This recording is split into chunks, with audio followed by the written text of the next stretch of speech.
In today's Cloud Minute, I'll show you a few of the things you can do with the Cloud Natural Language API in Ruby.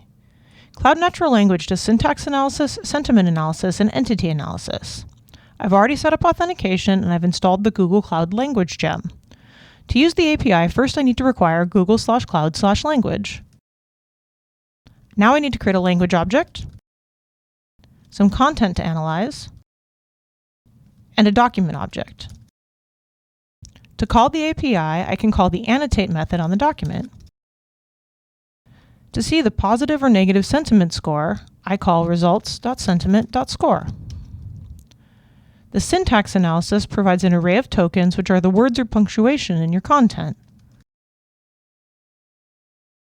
To see the entities that the API identified, I can do a similar block. This is just the surface of the Natural Language API. To learn more, check out the links in the video description.